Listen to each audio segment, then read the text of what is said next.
नमस्कार। प्रारंभ पर आप सभी का स्वागत। मैं अवनीश। दर्शकों, सबसे पहले तो क्षमा। यूट्यूब ने हमारे ऊपर प्रतिबंध लगाया था, यानी 5 तारीख की शाम तक, लेकिन 6 और 7 2 दिन मैं खुद प्रतिबंधित रहा अपनी तरफ से। इसके लिए आपसे क्षमा मांगता हूं। हम यूट्यूब से लड़ते रहेंगे, यूट्यूब के दायरे में आकर काम करते रहेंगे, लेकिन एक तरफा कार्रवाइयां अगर इस तरह से होंगी तो फिर आप सबके समर्थन, आप सबके सहयोग की भी हमें आवश्यकता होगी। और सहयोग किसी और चीज का नहीं, ये वीडियो अगर आपके पास पहुंच रहा है, क्योंकि यूट्यूब रीच कम कर देता है, तो अगर ये वीडियो आप तक पहुंचे, इसको लाइक कीजिए, अपने मित्रों के साथ इसे शेयर कीजिए, और चैनल को अगर आपने सब्सक्राइब नहीं कर रखा है तो कृपया सब्सक्राइब कर लीजिए। आज हमारे साथ हैं मंजरी अग्रवाल जी। मंजरी जी, बहुत बहुत स्वागत, नमस्कार। नमस्कार, धन्यवाद। जी, मंजरी जी, राहुल गांधी पुराने ठेकेदार हैं। हालांकि उनका खानदान जो है वो भारत का ठेकेदार अपने आप को क्लेम करता रहा है, भारत को तोड़ने का, भारत को बांटने का। हालांकि वो कहते हैं कि उन्होंने भारत को पैदा किया, भारत को बनाया, भारत को पाला, भारत को पोसा। लेकिन राहुल गांधी ने एक ठेका उठा रखा है।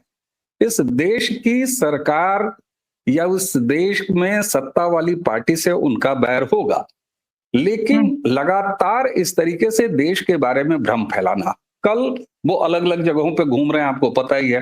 वो बिहार में फोकस किए हुए हैं, आपको पता ही है। अब बताइए जरा, ये आदमी किस तरह का जहर समाज में बोने की कोशिश कर रहा है? कितना बो पाएंगे ये तो समय बताएगा। लेकिन कल वो कहते हैं कि साहब, एक ओबीसी लड़की ने हमसे कहा कि क्या हम डॉक्टर बन सकते हैं। मैंने उनसे कहा, नहीं, तुम ओबीसी क्लास की हो, इसलिए तुम डॉक्टर नहीं बन सकती।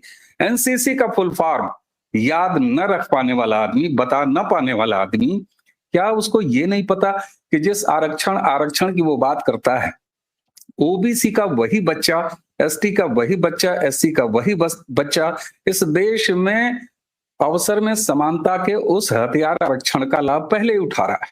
और यहां तक कि अगर वो अच्छी मेरिट पाता है तो वो जनरल क्लास में भी एडमिशन पाता है। ऐसे में राहुल गांधी इस लेवल का भ्रम किसके बीच फैलाने की कोशिश कर रहे हैं? मंजरी जी, ये खतरनाक इरादे क्या हैं राहुल गांधी के? देखिए झूठ की दुकान है राहुल। ये तो सबको पता है। ओबीसी डॉक्टर नहीं बन सकता, प्रधानमंत्री बन सकता है। इस समय जो सर्वमान सर्वपूज्य, मैं सर्वपूज्य ही कहूँगी, प्रधानमंत्री हमारे हैं, वो इसी क्लास से आते हैं। आपकी क्षमताएँ मैटर करती हैं और ऐसा नहीं है प्रतिभा जो है खानदान पूछ के जन्म लेती है। गुदड़ी में लाल हमेशा मिलता है, बट लोगों को समझना चाहिए। जो लोग कन्फ्यूज़ रहना पसंद करते हैं ना, इस तरह के नैरेटिव में वही फँसते हैं। और राहुल का टारगेट भी वही लोग हैं जो कंफ्यूजन चाहते हैं अपनी लाइफ में। तभी देखिए अभी मैं देख रही हूँ राहुल के फैलाए झूठ में अच्छे-अच्छे पढ़े-लिखे लोग कंफ्यूज हो जा रहे हैं और यही राहुल का टारगेट है। कंफ्यूजन पैदा करना। कंफ्यूज हिंदू वोट देने नहीं जाता और जब तो फिर ये जो इनका एमवाई समीकरण है या कुछ भी है, ये काम कर जाता है। आज जब भी देखिए 66, 67, 70% वोट होगा, बीजेपी जरूर जीतेगी। 100% गारंटी है। ये क्या चाहते हैं? एक बार अब्दुल्ला की सरकार का कश्मीर में केवल 6% वोट से बनी थी।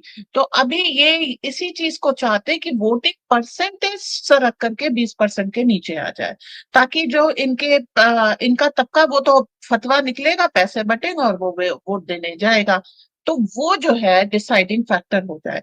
अभी आप सबको मालूम है 2014 के बाद मुस्लिम वोट इर्रेलेवेंट है, लेकिन अगर हिंदू वोट करने नहीं जाएगा तो ये जो इन्होंने 14% वोट पकड़ के रखा है, ये रेलेवेंट हो जाएगा। तो जो सारा झूठ फैलाया जा रहा है, अभी बिहार इलेक्शन आ रहे हैं, उसके मद्देनजर फैलाया जा रहा है ताकि हिंदू सदियों होकर के वोट देने ना जाए। ओबीसी और शेड्यूल ये हमारा 60% बनाते हैं।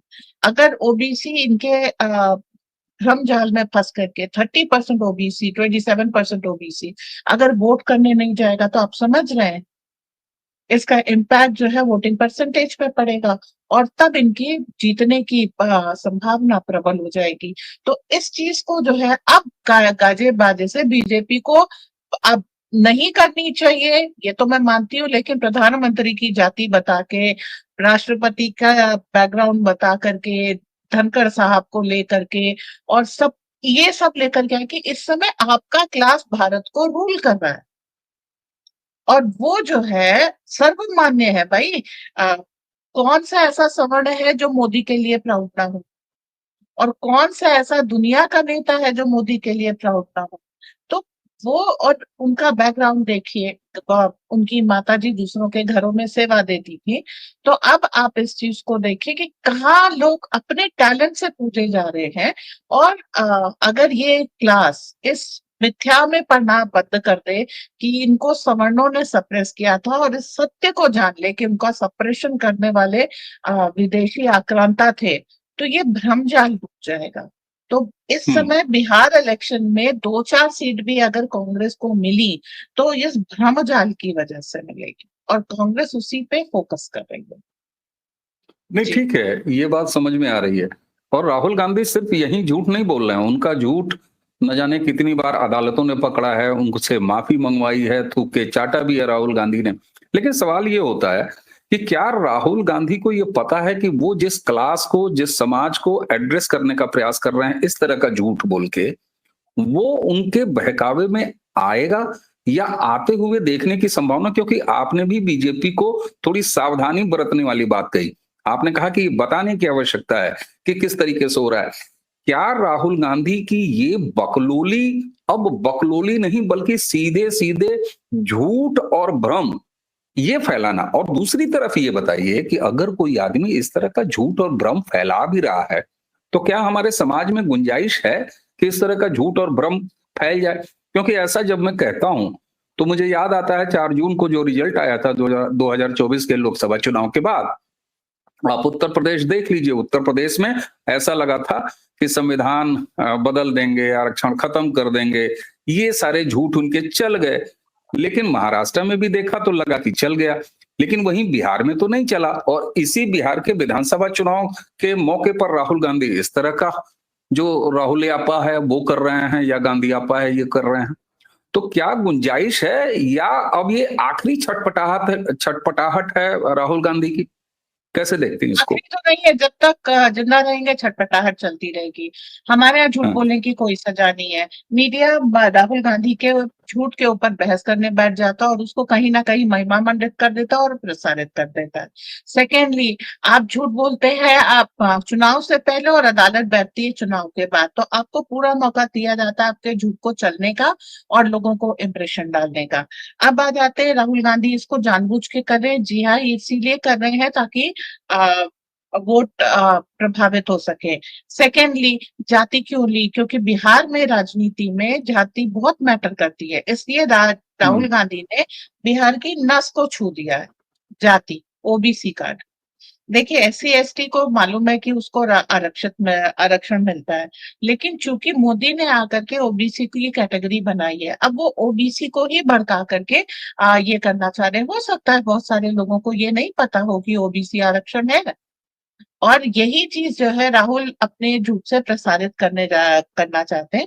और इसी की काट करने के लिए हम ये वीडियो बना रहे हैं कि देखिए, ये झूठा जो चीन की तरफ से बोलता है। देखिए, सबसे बड़ी बात, अब ये आप ऑपरेशन सिंदूर पे ले लीजिए। इस हम्म बंदे ने एक तरफ कहा कि हम सेना के शौर्य पर सवाल नहीं उठाते, दूसरे पलट के क्वेश्चन पूछा कितने जेट गिरे। तो भाई, अगर सेना कह रही है एक भी जेट नहीं गिरा, और तुम ये सवाल बार बार पूछ रहे हो, तो सेना पे नहीं तो क्या किसी और पे सवाल उठा रहे हो? तुम ये मानने को तैयार नहीं हो कि भारतीय सेना के अदम्य शौर्य से हमने ऑपरेशन सिंदूर अभी जारी है और पाकिस्तान को घुटने पे ला दिया। उसके न्यूक्लियर आर्सेनल हम इस समय खत्म कर रहे हैं, जिसके लिए हमें स्पेशल फोकस वहां पर देना पड़ता है। लेकिन हर बार यही चीज है, ये जहां भी चाहते हैं जातिगत समीकरण को सबसे पहले छूते हैं, और जातिगत समीकरण ही कांग्रेस की और विपक्ष की जीत का आज तक का वो रहा है। वो जातियों में किस तरीके से मैनेज करते हैं, यही कि आपके साथ अत्याचार हुआ है, और ये जो फेक अत्याचार, इसी की कहानियां सुना सुना के लोगों को भ्रमित करते हैं। और इनकी झूठ को जिस तरीके से मीडिया आगे रखता है, विश्वास मानिए, अभी स्मिता प्रकाश जैसी बंदी भी बोल दी कि मोदी को G7 का इनवाइट नहीं आया अभी। Of lately. तो आप ये देखिए कि English speaking and high class media भी तो वही काम करता है जो 2 टके का टपोरी मीडिया करता है, जो मतलब वही कल के गुंडे आज के पत्रकार जो काम करते हैं। और कौन जात हो भाई, अभी वो रवीश कुमार अभी इसको और आगे बढ़ाएंगे।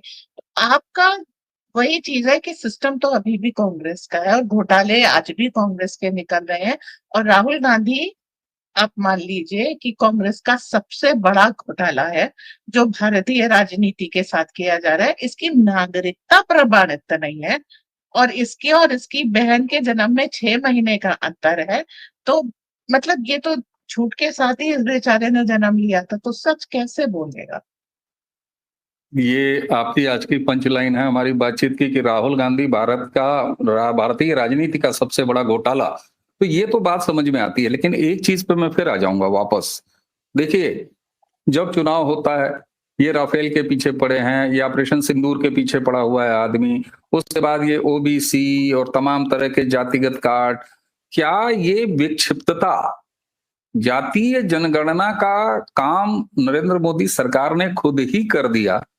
तो ऐसा क्या लगता है कि कोई इनकी बड़ी राजनीति थी और जिसका ये प्लानिंग किए बैठे थे कि ये तो बहुत बड़ा एटम बम है, क्योंकि ये भूकंप भूकंप तो अक्सर कहते रहते हैं।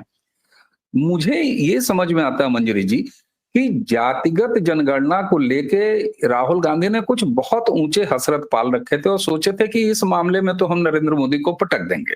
हालांकि नरेंद्र मोदी के समर्थक भी इससे नाखुश हुए कि भैया काहे को करा दिया, काहे को करा दिया। बहुत सारे लोगों ने ये कहने का भी प्रयास किया कि भाजपा इसका विरोध करती थी, लेकिन मैंने जब होमवर्क किया और जहां तक मुझे याद है, भाजपा ने कभी जातीय जनगणना का विरोध नहीं किया।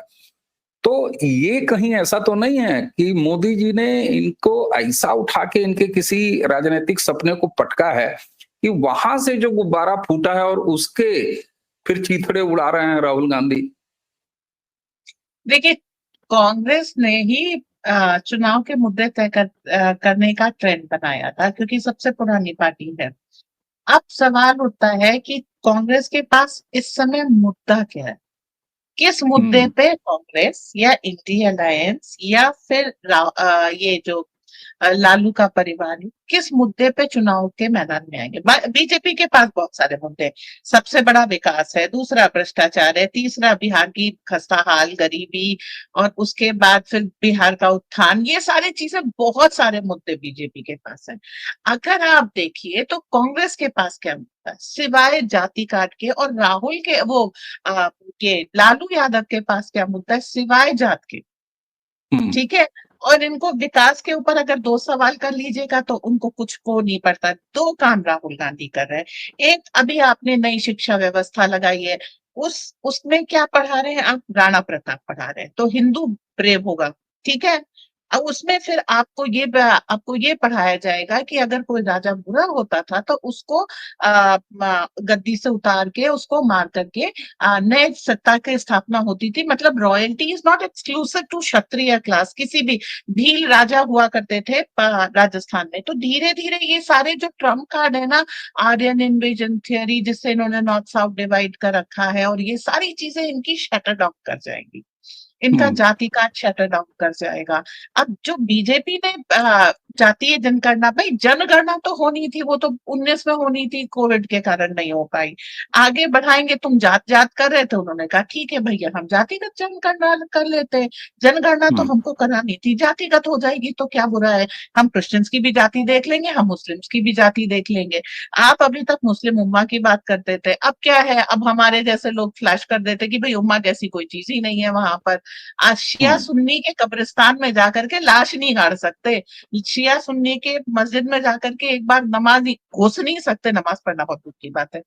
तो अभी शिया सुन्नी आए दिन दंगे होते थे। तो आप जिस चीज को छुपाना चाह रहे हैं, ये जाति जनगणना उस चीज को बाहर देगी भाई। कैथोलिक प्रोटेस्टेंट प्रैक्टिकली एक दूसरे के जान के प्यासे हैं। सेम केस वही है ना, वो उनके चर्च में जा सकते हैं, कदम रख सकते हैं ना, उनके कब्रिस्तान में अपना मुर्दा गाड़ सकते हैं। तो हम्म। अगर ऐसी दुश्मनी है, अब इस दुश्मनी को आप सोच रहे हैं हिंदुओं पर फिट कर दें। कैसे कर दोगे भाई? चाहे ब्राह्मण हो, क्षत्रिय हो, वैश्य हो या शूद्र हो, तो वो एक ही कुएं से पानी पीते थे, एक ही मंदिर में जाते थे। पंडित उन शूद्र के घर में भी पूजा कराने जाता था, और नियम अलग तरीके थे। तुमने मनुस्मृति ठीक है जलाई, लेकिन हम पढ़ा देंगे ना। न्यू एजुकेशन पॉलिसी लगने तो दीजिए, स्टेप स्टेप बाय स्टेप लगेगी। 10 साल में पूरा समाज बदल जाएगा। राहुल गांधी 10 साल में टपक जाएंगे, ऐसा तो कुछ वो सपना देख नहीं रहे हैं। किस चीज पे आप, विपक्ष के पास लड़ने के लिए कोई मुद्दा नहीं बचा। तो आप जितना ये भ्रम फैला सकते हैं उतना। रफाल गिर गए, 150 रफाल जो है पाकिस्तानी मीडिया कह रही थी, 36 हमने खरीदे, 150 भाई साहब ने गिरा दिए। अच्छा, दूसरी चीज क्या है, अभी अगर राहुल ये सब बकवास ना करे और की मीडिया इस चीज को ले ला उठे, तो आप ये बताइए, सीधे सीधे सवाल होगा ना राहुल गांधी से कि चाइनीज एम्बेसी में क्या कर रहे थे भाई साहब, जब डोकलाम हो रहा था, आपने हम्म, चाइना के साथ कौन सा कॉन्ट्रैक्ट साइन किया? आप हमेशा पाकिस्तान की वकालत क्यों करते रहते हैं? ये सवालों से बचने के लिए। चुनाव का समय होता है, जब आप प्रचार कर रहे होते हो तो सवाल जवाब का समय होता है।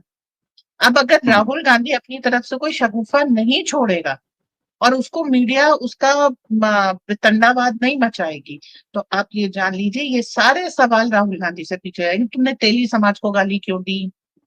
तुमने हम्म, एससी एसटी हम्म। को ये क्यों किया? तुमने आरएसएस को क्यों बोला? आरएसएस कब देश विरोधी हो गई? तुमको हिंदू आतंकवाद कहाँ दिख गया?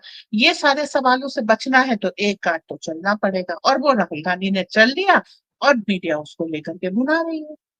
ठीक और बात। झूठ की और अदालतों में कोई सजा नहीं है। आप एक माफीनामा दीजिए, एक बार सॉरी बोलिए, स्कॉट फ्री। जिस दिन झूठ बोलने के लिए आपको 3 साल की भी सजा होने लग गई, उस दिन आधा झूठ खत्म हो जाएगा। तो मुझे इसके लगता लिए है कि मैंने, 3 साल, मुझे लगता है मंजरी जी 3 साल छोड़िए, 3 महीने की भी अगर सजा हो जाए ना झूठ बोलने की, तो राहुल गांधी जो है महीने के 30 दिन जो इनकी हरकतें हैं ये जो है जेलों में बिताएंगे। और एक चीज तो बड़ा साफ हो गया है। जी नहीं नहीं जी। नहीं, इसलिए अगर 3 साल नहीं होगी तो इनका इलेक्शन लड़ने का वो बना रहेगा। अच्छा, हाँ, दो और साल के राहुल ऊपर गांधी वाला। फिर विक्टिम कार्ड खेलेंगे जेल के अंदर से। इनकी दादी हम्म। ने भी खेला था, याद है? इमरजेंसी ठीक, से वो, इसलिए बिल्कुल 3 साल की सजा होनी चाहिए। बिल्कुल ठीक बात है। और मंजरी जी से बातचीत करके दर्शकों जो पता लगा, और मुझे भी जो मैं आकलन कर पा रहा हूं राहुल गांधी के अनाप शनाप व्यवहार के, हालांकि राहुल गांधी और अनाप शनाप ये आपस में जुड़वा भाई हैं, क्योंकि राहुल गांधी अनाप शनाप ही करते रहे हैं जब से भारत की राजनीति में उनका उदय हुआ है। अब उनके हिसाब से उनका उदय हुआ है, लांछी नहीं हो पा रहे हैं, 50 से ऊपर कोशिशें हो चुकी, लेकिन एक चीज बड़ा साफ है। मैं हमेशा कहता हूं दर्शकों, आप ध्यान दिया करिए, राहुल गांधी को पप्पू मत समझिए। आप चाहें तो मजाक के लिए उनको पप्पू कह सकते हैं, लेकिन ये आदमी पप्पू नहीं है। ये आदमी जानता है कि समाज में किन बातों को रखने से समाज दिग्भ्रमित हो सकता है। ये आदमी जानता है कि बिहार इलेक्शन के दौरान ही सही, लेकिन मैं एक बार फिर आरक्षण, एक बार फिर हिंदू समाज को बांटने और उसको फिर काटने के रास्ते पर धकेल सकता हूं। ऐसा संभवतः इन्हें, मुझे लगता है कि लोकसभा चुनाव के दौरान जो आंशिक सफलता हाथ लगी थी कांग्रेस को, उससे ये मोटिवेट हो गए। हालांकि उत्तर प्रदेश का उदाहरण मैं बार बार देता हूं, जो समाजवादी पार्टी को नंबर्स का लाभ हुआ था, लेकिन हकीकत यह है कि ये भारत विरोधी वोट ही हैं, ये हिंदू समाज को कमजोर करने वाले ही वोट हैं, जिनको पोलराइज करना चाहते हैं राहुल गांधी। और यही वजह है कि राहुल गांधी ने केवल और केवल भारतीय जनता पार्टी, नरेंद्र मोदी को ही बदनाम करने का ठेका नहीं लिया है, बल्कि इन्होंने भारतीय समाज, हिंदू समाज, सनातन संस्कृति और उसी के साथ साथ जो पर्यायवाची है सनातन संस्कृति भारतीय हिंदू का, यानी हमारी भारतीयता, हमारा राष्ट्र, उसको भी ये लगातार बदनाम करने के साजिश में उतर चुके हैं और आगे बढ़ रहे हैं। राहुल गांधी, आपको मुबारक हो, आप देश को बांटने की ऐसी साजिश करते रहिए। हम आपकी हर एक साजिश का पर्दाफाश इसी तरह करते रहेंगे। दर्शकों, हमने आप आज के वीडियो में आपसे कहा, 1 हफ्ते के लिए यानी 7 दिनों के लिए हमें गिरफ्तार किया था यूट्यूब ने, हम कोई कंटेंट नहीं बना सकते थे, इसलिए 5 तारीख की शाम को जरूर हमारा प्रतिबंध समाप्त हुआ। 2 दिन के विलंब के बाद मैं आपके सामने हूं। मंजरी जी को देते हैं धन्यवाद। और जो मैं कभी नहीं कहता था संकोच के वश, वो अब लगातार दोहराऊंगा। चैनल को सब्सक्राइब नहीं किया है तो कर लीजिए, आगे बढ़ाइए, वीडियोस को लाइक जरूर कीजिए, क्योंकि आपके इस प्रारब्ध को जिस तरीके से एक तरफा कार्रवाई करके यूट्यूब ने नीचे दबाया है, रीच हमें फिर से वापस ले आनी है, क्योंकि हम चाहते हैं कि आपके प्रारब्ध की बात हर एक लोगों तक, ज्यादा से ज्यादा लोगों तक पहुंचे। मंजरी जी, आपको बहुत बहुत धन्यवाद। दर्शकों, इसी के साथ मुझे और मंजरी जी दोनों को आज्ञा दीजिए। नमस्कार।